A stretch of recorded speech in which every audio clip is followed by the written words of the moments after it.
Paul Nation is a super fit father of three. Loves his sport, loves his cycling and surfing. For him, that was a good release, a stress release, and it's just what he loved. A proud dad to 5-year-old Cash, 12-year-old Tyler, and Brittany, who's 15. You know, he loves his kids beyond comprehension, and you know what we have's great. And he loves me so much. He wants the best for me and his kids. The best thing about him is that he just loves to see you smile.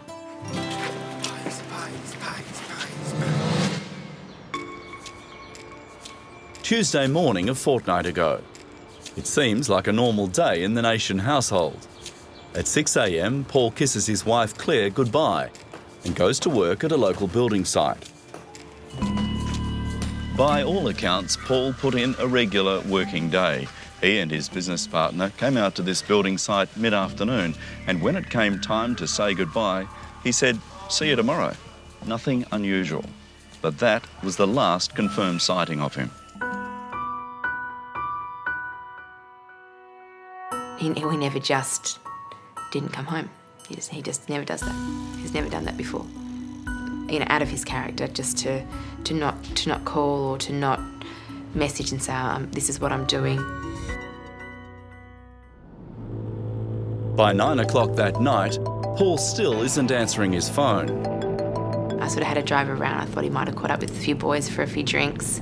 So I sort of checked the local pub sort of car park, see if his car was there. But there's no sign of his distinctive four-wheel drive. And by later that evening, his phone isn't ringing out, it's switched off. Wednesday morning, Claire rang me and says, "Have you heard from Paul?" I said, "No." So why? She says, "He just didn't come home last night." And the heart sinks straight away. Why? You know, we come through here, we looked at all his surfboards, his bikes, his wetsuits. There's just no indication that he's going to pick up something and just go away. I was confused. I was trying to figure out what was going on. There's always pressures within life, family life, home, you know, work life. You know, there was nothing that I can say that could explain why he just wouldn't come home. The day after Paul disappears, Claire files a missing persons report. Paul's last mobile phone signals on the night he went missing are traced to a suburb near his house, and later to a timbered area north of the city. Yes, we do have information to suggest that he was in the Woodvale area and also possibly in the Pinjar area as well.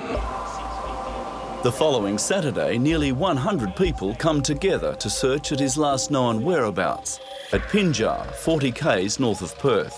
I think there was about 35 cars, family and friends, people that I haven't seen for 20 years came to help out. People that didn't even know him came to help out with the search.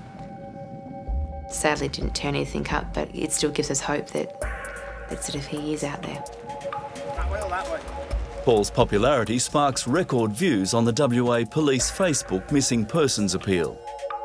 At this stage, this particular post that was published last week has already reached about 250,000 people, which is really positive.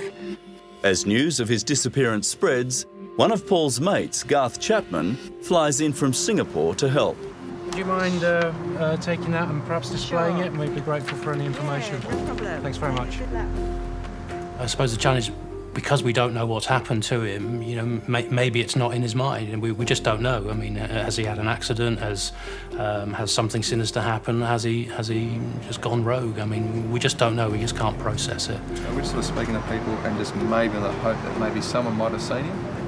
Knowing that those friends and myself are here for him, you know, may help him you know, make the right decision.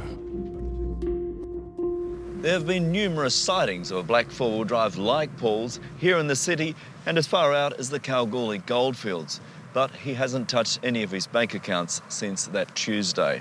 We do know, though, that he had a full tank of fuel, and that would have taken him about 750 k's, and that he usually carried around $200 cash in the vehicle. It's a distinct vehicle in that it's got some signage on the rear window for Paul's business. So obviously that makes it quite unique. But we're really asking the public to come forward with any information at all about Paul if they sight him or the vehicle. Anything that I hear, confirmed or unconfirmed, it all gives me hope because that's all I have. What's your worst fear? Well, just that he won't come home. That I have to tell that to my children. And then just see their faces. That's what I can't think about right now. Now, nearly 2 weeks since Paul disappeared, his phone still goes straight to voice message. Hi, this is Paul from TP Formwork. I'm unavailable at the moment. Please leave a message.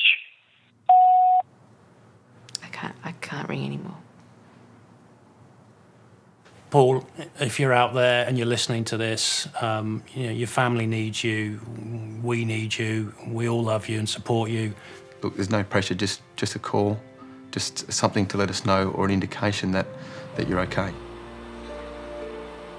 Paul, we need you to come home. You mean the absolute world to us. And we want you home. We just want you home.